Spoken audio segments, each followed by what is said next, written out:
السلام عليكم ورحمة الله وبركاته. طلابنا طلاب أولى ثانوي، زي ما وعدناكم كل الناس بتقول يا مستر أنت ليه ما بتنزلش على اليوتيوب؟ قلنا لكم هننزل على اليوتيوب. فتركز معايا عشان أخليك الرياضة مية. لو أنت طالع من ثالثة إعدادي وعاتل هم الثانوية العامة، الدنيا بسيطة ملهاش لازمة. أول درس في الرياضة هشرحه لك في أقل من نص ساعة، هتحس إن الدنيا بسيطة، الدنيا سهلة. عاوز تشوف أي حاجة أو تسأل في أي حاجة هتلاقي لينكات عندك بعد الفيديو. نبدأ معاكم، توكلنا على الله. أول درس يا شباب حاجة اسمه حل المعادلات. حل المعادلات، ماشي؟ حل المعادلات.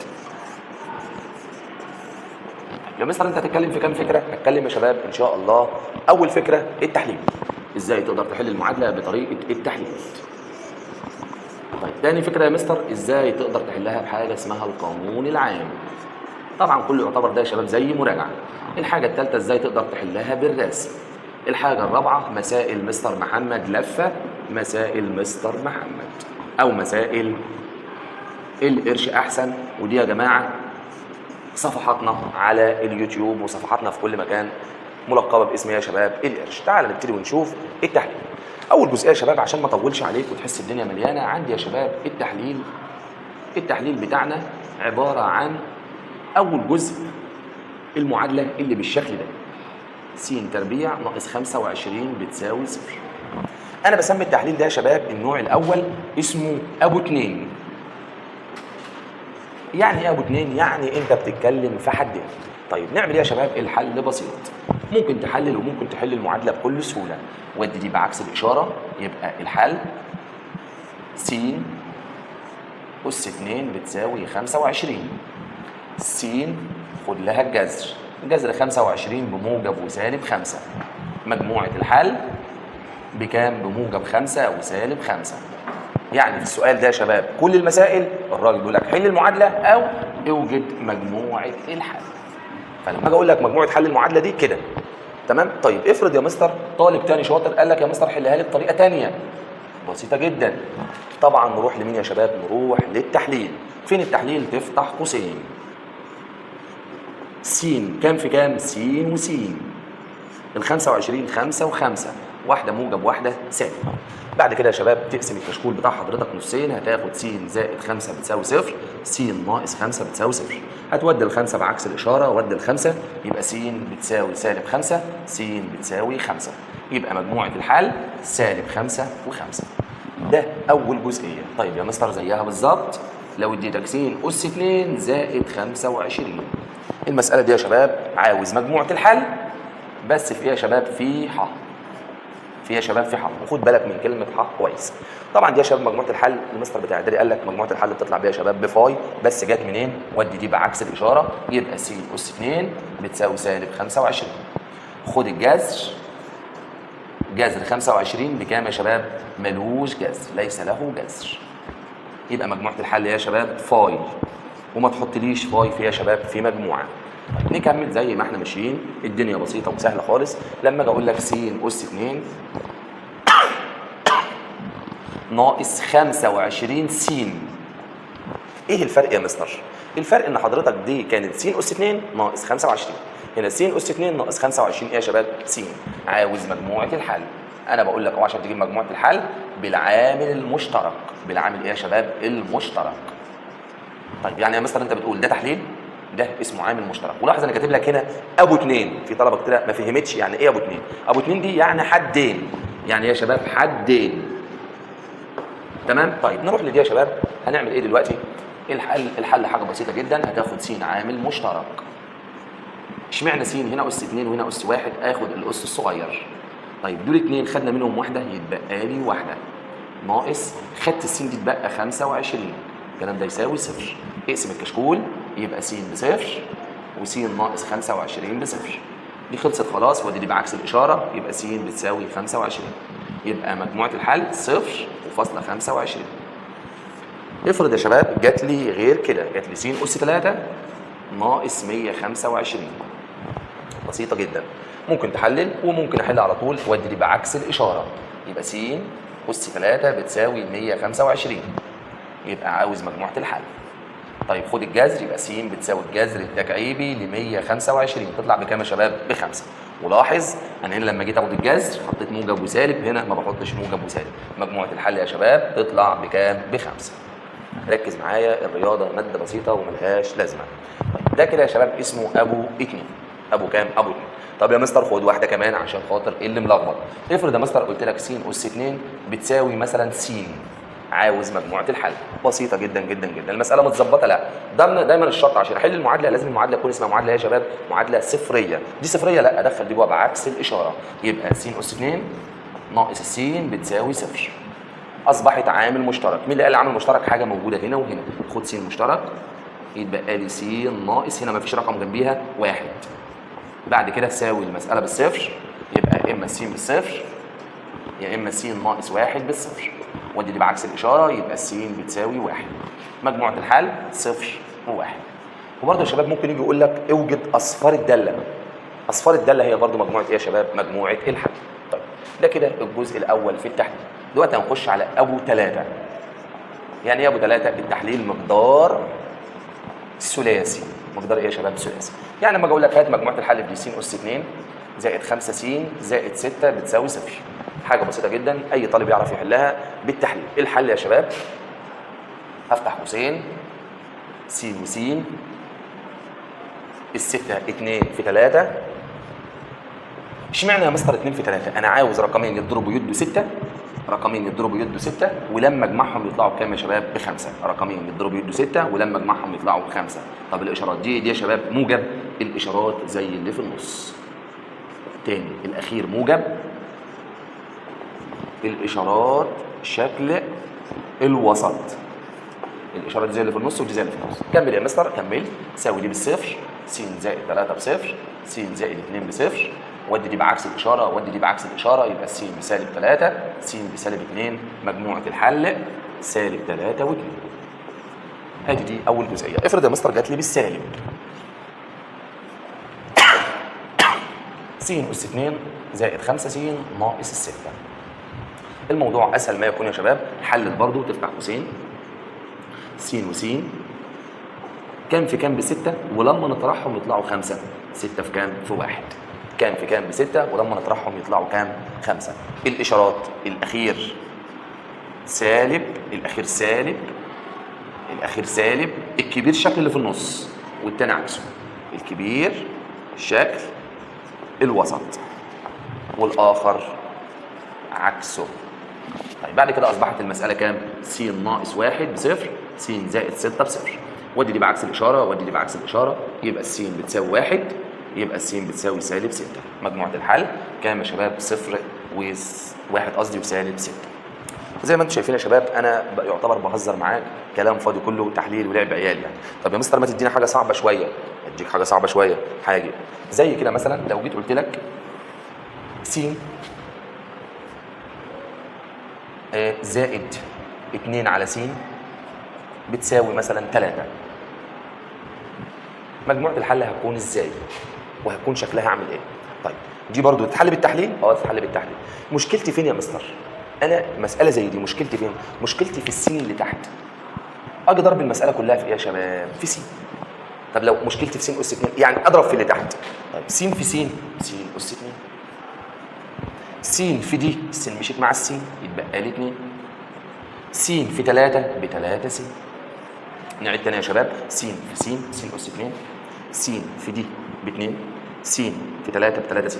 دخل دي جوه يا مستر بعكس الاشاره، يبقى س اس 2 ناقص 3 س زائد 2 بصفر. طب انت عملتها كده ليه يا مستر؟ رتبت، دخلت دي جوه عشان ارتب. بعد كده احلل بكل سهوله. ازاي يا مستر؟ حلل، بفتح قوسين س وس 2 و1 كام في كام ب2 ومجموعهم 3. 2 فوق الاشارات الاثنين ايه يا شباب؟ سالب. انا ممكن اخلص على كده ما اكملش على طول مجموعه الحل. انا طالب ثانويه يعني اقدر اجيب عكس دي وعكس دي وخلصت المساله. شباب دي كانت اول فكره، كانت الفكره الاولى اللي هي بنتكلم عن التحليل. هنتنقل دلوقتي للقانون العام والرسم. طبعا كلام اسهل منه بكتير كلكم دارسينه، وان شاء الله بعد كده اديكم المسائل اللفه هتلاقي الدنيا محلوله معاك والدرس بسيط. نروح للفكره الثانيه. دلوقتي شباب احنا خلصنا الفكره الاولى الصح بتاع الفكره الاولى، نروح على الفكره الثانيه. الفكره الثانيه يا شباب اللي هي اسمها القانون العام. مين القانون العام؟ كلكم واخدينه في ثالثه اعدادي وسهل جدا وبسيط. تعال نشوف، ناخد واحده مباشره وواحده صعبه واحده صعبه شويه، يبقى 3 مسائل مش اكتر، حاجات بسيطه. افكرك اول مساله اوجد مجموعه الحل. طب يا مستر واحد يقول لي انا بعرف احلل، ما انا ممكن احللها. في مسائل ما بتحللش فلازم استخدم لها القانون. طب يا مستر طب اللي تحلل يعني ينفع استخدم القانون لكل المسائل؟ تعال نشوف. س اس 2 زائد 3 س ناقص 4 بتساوي 0. طب يا مستر انا اعرف احلل دي عادي، عاوز تحلها بالتحليل بالقانون انت حر. نشوف. بطلع حاجه اسمها الف، حاجه اسمها ب، حاجه اسمها ج. الله يا مستر خد بالك، ده الف وده ب وده ج باشارته اهو، يعني ما تلخبطش. طيب اكتب القانون. طيب يا مستر س بتساوي سالب ب موجب وسالب جذر ب تربيع ناقص 4 الف ج على 2 في الف. طلبه كتير جدا ما بتحبش تحفظ القانون وانا ما بحبوش. ركز بقى معايا. س بتساوي شد خط، فين اللي في النص اغير له الاشاره، اللي في النص اغير له الاشاره، زائد وناقص جذر اضربه في نفسه، يبقى تاني عشان ما تتوهش مني. اللي في النص اغير له الاشاره، زائد ناقص اضربه في نفسه، ناقص فوق 4 و2 تحت. منين دول يا مستر؟ من القانون. الاربعه اللي فوق دي بضربها في الاول في الاخير، والاثنين في الاول بس. نعيد تاني. اللي في النص اغير له الاشاره، زائد ناقص جذر اضربه في نفسه، 4 ثابته، الاثنين ثابته، الاربعه في الاول في الاخير، الاثنين في الاول بس. نقسم الكشكول نصين، مره بالموجب ومره بالسالب، واقسم زي كده يا شباب عشان في طلبه كتير بتلخبط في الاشاره. سالب 3. بعد كده اكتب المساله زي ما هي، 9 ناقص 4 في 1 في سالب 4 جذر سالب 3، 9 ناقص 4 في 1 في سالب 4 على 2 في 1 وهنا 2 في 1. وتمسك الاله الجميله بتاعت حضرتك تحسب عليها الاجابه. الاجابه هتطلع كام؟ هتطلع كام يا شباب؟ الاجابه هتطلع سالب 4. تمام؟ الاجابه هتطلع سالب 4 والثانيه هتطلع بواحد. تمام؟ ادي دي كده اول مساله عن القانون العام. طب يا مستر تاني، سالب ب موجب وسالب ب تربيع ناقص 4 الف ج. طيب ما تدينا حاجه صعبه شويه، نديك حاجه صعبه شويه. 2 على س زائد 3 على س تربيع بتساوي 5. ايه دي يا مستر دي؟ عادي، معقده معقده. ممكن بدل ما يحط 3 يحط لك 1، يحط 7، يحط 8 عادي. حل بالقانون العام او وجد مجموعه الحل. يعني في هنا مشكله. فين المشكله؟ في السين ولا في السين تربيع ولا في الخمسه؟ في اللي تحت. لما في هنا حاجتين، لا اللي تحت دي الكبيره. يبقى اضرب المساله كلها في كام يا شباب؟ في س اس ك. في س اس كام؟ اس ك. يبقى واحده واحده. 2 على س زائد 1 على س اس 2 بتساوي 5. نضرب يلا هنا في س تربيع، هنا في س تربيع، هنا في س تربيع. واحده من دول مشيت مع واحده من دول، يتبقى 2 والسين جنبيها. دول مشوا مع بعض يتبقى 1. 5 س تربيع. بعدين رتب مسألتك. طب يا مستر اودي دول هنا ولا اجيب دول هنا؟ على فكره صح، في مدرسين بيقول لك ودي اي حاجه، بس انا مبدئيا بحب اجيب دول هنا عادي. اشمعنى؟ عشان الكبير يقف مكانه. يبقى 5 س اس 2 ناقص 2 س ناقص 1. دلوقتي ممكن اطلع الف، اطلع ب، اطلع ايه يا شباب؟ ج. الف ب5، ب بسالب 2، ج بسالب 1. طب وهكمل هكتب نفس القانون. طب يا مستر يعني ما هي خلاص ما تكملش. طب ما انا ممكن اقول لك على حاجه سهله، بدل ما اعملها بكده اعملها بالاله. طيب نكمل كده بالاله اهو. مود كام؟ 5 3. مود 5 3 دي اله جديده. اكتب ورايا دي الاله اللي وشها فضي البيضه الجديده دي. مود 5 3. وتكتب عندك على الاله 5 يساوي سالب 2 يساوي سالب 1 يساوي وتدوس يساوي. بعد كده يطلع لك الناتج على الاله، تدوس يساوي يطلع كام ناتج؟ 2. خلاص يبقى ده بايه يا شباب؟ بالاله. طب الاله القديمه، الاله القديمه مود 3 3 ونفس الخطوات. تاني يا مستر، مود 5 3. تكتب الارقام 5 يساوي سالب 2 يساوي سالب 1 يساوي. خلصنا على كده. طيب ده كده كان شكل القانون العام. نخش دلوقتي للفكره الثانيه يا شباب او الحاجه الثالثه، الرسم. الرسمه مبدئيا يا شباب لو انا رسمت مساله يبقى انا معلش بضيع وقتك. الرسمه كلكم عارفينها في ثالثه اعدادي اللي هي الرسمه العاديه. انا بس طالب مجموعه الحل بس من الرسم اللي هو ازاي يا مستر؟ جبت لك رسمه مرسومه كده وقلت لك انا عاوز مجموعه الحل بتاعها. جبت لك رسمه مرسومه كده، انا عاوز ما جبت لك رسمه مرسومه كده، طبعا سواء فوق او تحت مش هتفرق. مجموعه الحل نقطه التقاطع مع محور السينات. يعني يا مستر دي ودي يبقى الف وب. هنا ده لامس محور السينات؟ لا مفيش، مجموعه الحل فاي. هنا ده لامسها لامسها في النقطه اسمها الف، مجموعه الحل الف. لو جت في امتحان ثانويه عامه او في اولى ثانوي قصدي، ما بتجيش بالشكل السهل ده. ممكن يجيب لك مساله يقول لك ايه؟ بص المساله اذا كان منحنى الداله يقطع محور السينات في النقطه 2 و0 و3 و0، عاوز مجموعه الحل. ايه ده يا مستر؟ سهل جدا جدا جدا. مجموعه الحل الاثنين والثلاثه. ادي دي اول جزئيه. طب دي لو جت في امتحان يقول لك اذا كان منحنى الداله لا يقطع محور السينات نقط، لا يقطع، ما بيقطعوش خالص، مجموعه الحل هتطلع بكام يا شباب؟ بفاي. دلوقتي يا شباب ده كان شكل القانون العام، وكان كمان الرسم. القانون العام وايه؟ والرسم. كل المسائل دي يا شباب انا ما اديتش حاجه جديده، انا كل ده كنت بحاول افكرك اعتبرها مراجعه او اساسيات، يا دوبك الفكره الجديده اللي هي المسائل اللفه والغريبه. هنروح دلوقتي على المسائل اللفه والغريبه وهنسميها فكره كام؟ فكره 4. نروح على فكره 4. دلوقتي هنروح على ايه يا شباب؟ على حته القرش دي اللي هي الحاجات المعقربه. دلوقتي كل الطلبه بتقول يا مستر ما اولى ثانوي زي ثالثه اعدادي، مفيش مشكله خالص. طب ما اولى ثانوي زي ثالثه اعدادي، بس الحاجات دي اللي بتميز الطلبه. تعال نشوف كده. اول حاجه يا شباب هي مش لفه قوي، حاجات بسيطه برضه. س تساوي 2 احد جذري المعادله. المعادله اسمها ايه يا شباب؟ س اس 2 زائد 5 س زائد ا بتساوي 0 ا بكام؟ ادي دي اول جزئيه. سهله جدا وبسيطه. حضرتك بتعوض، يعني مثلا انت هتشيل السين دي وتعوض عنها ب2، يبقى 2 اس 2 زائد 5 في 2. الالف تنزل زي ما هي. طيب 2 اس 2 ب4، او احسب دول كلهم وخلاص. 2 اس 2 ب4 و2 في 5 ب 10 يبقى 14 زائد ا تساوي كام يا شباب؟ 0. ودي دي بعكس الاشاره يبقى ا بتساوي سالب 14. حاجه بسيطه جدا ملهاش لازمه. ادي دي اول جزء. تاني يا مستر س تساوي 2 احد جذري المعادله دي. طب ايه رايك نديك واحده تاني طالما انا حاسس كده ان ايه في بعض الطلبه حاسس انه ملخبط شويه.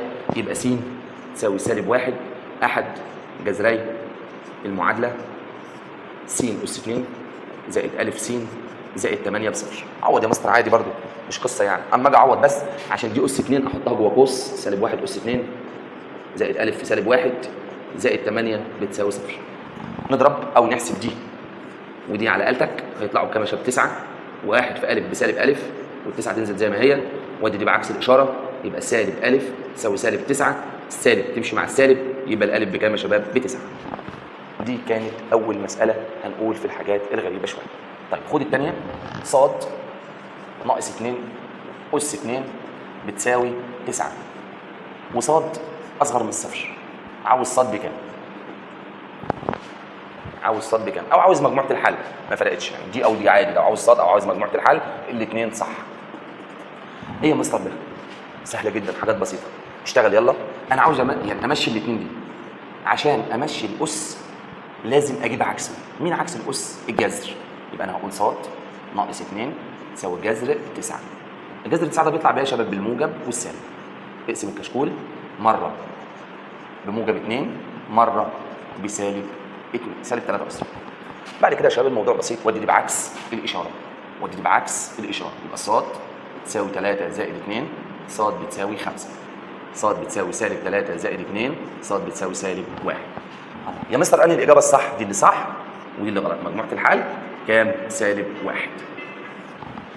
نكمل الجزء اللي بعده. الجزء اللي بعده يا شباب من ضمن المسائل اللي هي مسائل الرسومات. مسائل الرسومات الى حد ما لخبطه جامده. يعني يا مستر افرض انه رسم لي رسمه بالشكل ده. تمام. وقال لي دي يمثل معادله تربيعيه اسمها ا س تربيع زائد ب س زائد ج بصفر. وقال لك اختر الالف اكبر من الصفر الجيم اكبر من الصفر، الف اكبر من الصفر جيم اصغر من الصفر، الف اصغر من الصفر جيم اصغر من الصفر، الف اصغر من الصفر جيم اكبر من الصفر. اختر يا مستر الاجابه الصحيحه اللي بتعبر عن الرسمه دي. كلكم دلوقتي انا مش فاهم، ملخبط. طيب دي معادله تربيعيه، الالف ده بيعبر عن ايه؟ والجيم دي بتعبر عن ايه؟ الالف ده بيعبر عن فتحه المنحنى. يعني لو هو اكبر من الصفر يبقى وشه لفوق. طب لو هو اصغر من الصفر وشه لتحت. هي فتحه فوق ولا تحت؟ فتحه فوق، يبقى الف اكبر من الصفر. تاني يا مستر الالف دي وش المنحنى، فاتح لفوق الف موجب، فاتح لتحت الف سالب. طب والجيم؟ الجزء المقطوع من محور صدريه دي. تمام؟ ودايما الجيم عكس الالف. الجيم عكس يا شباب الالف. يعني الالف هنا موجب ولا سالب؟ الف هنا موجب عشان وشها فوق، يبقى الجيم ايه يا شباب؟ سالب. ليه؟ عشان الجيم في الجزء اللي تحت. بص تحت الخط. طيب دور بقى كده، ده وش لفوق يبقى ايه؟ موجب. يعني دي او دي الصح، بس احنا اتفقنا جيم عكس الف يبقى دي الاجابه الصح. يا مستر مش فاهم بنسبه كبيره، عادي، ايه رايك؟ انا هرسم لك دي واقول لك انت اكتب الاجابه من غير ما نكتب اختياري. طب هي دي وشها لتحت؟ يبقى الف اصغر من الصفر يبقى جيم اكبر من الصفر. خلص. دي كده بالنسبه لايه يا شباب؟ للرسمه. طيب في جزء تاني، لو جيت قلت لك المعادله التربيعيه ا س تربيع زائد ب س زائد ج بتساوي صفر، تكون، او المعادله دي تكون تربيعيه. شوف كلمه تربيعيه قد ايه؟ لو كان ايه؟ الف اكبر من الصفر، الف اصغر من الصفر، ب لا تساوي الصفر، الف لا يساوي الصفر، اختار. ايه يا مستر ده؟ هو ده يا جماعه شغل الثانوي. هو ده الحاجات اللي ممكن تبان للطلبه بتاع اولى ثانوي معقده. هو انت لو رحت حليت في كتاب خارجي هتلاقي الدنيا صعبه بسبب الحاجات دي. هي امتى دي تكون معادله تربيعيه؟ تكون معادله تربيعيه لازم س تربيع، يعني لازم دي تكون موجوده. طب طالما دي موجوده لازم الالف موجود. لما دي الف يا مستر ودي الف ودي الف، خلاص الب غلط. تاني، عشان تكون معادله تربيعيه لازم دي تكون موجوده عشان اسمها تربيعيه س تربيع. طيب يبقى دي خلاص قلنا دي غلط. طب ما دي صح يا مستر ودي صح ودي صح؟ لا طبعا. الف تنفع سالب وموجب صح، بس ما تنفعش ايه؟ ما تنفعش صفر، عشان لو هي صفر هتشيل دي خالص. مش ده بصفر، صفر بس تربيع مشي، يبقى مش معادله ايه؟ تربيعيه. يبقى عشان تيجي تكون معادله تربيعيه لازم الف ده يكون رقم اكبر من الصفر ماشي، او اصغر من الصفر ماشي. يبقى الاجابه ايه؟ الاجابه دي اللي صحيحه. دي الاجابه يا شباب صح. يبقى دي كمان غلط ودي كمان ايه يا شباب؟ غلط. ودلوقتي ان شاء الله تنتظرونا في الحصه الثانيه ان شاء الله يا شباب. هننزل لكم بنسبه كبيره حصص كتير جدا في المنهج، ما تاخذوناش او معلش لو في بعض الحصص ما قدرناش ننزلها نتيجه للضغط في ثالثه ثانوي، فان شاء الله هنحاول ننزلكم بشكل كبير جدا مسائل. طيب انت دلوقتي لو في حاجه واقفه قدامك او ملخبط، انا بقول لك احنا معانا قناه تليجرام، ابعت عليها اللي انت عاوزه. القناه دي قناه مجانيه هتلاقي عليها مدرسين كتير، احنا عاملينها لوجه الله على اساس تخدمكم. طيب بالنسبه للشرح زي ما انتم شايفين، طيب انت حاجات وقفت قدامك في المعاصر ان شاء الله بنسبه كبيره هتلاقي في حلول لكتاب المعاصر. السلام عليكم ورحمه الله وبركاته.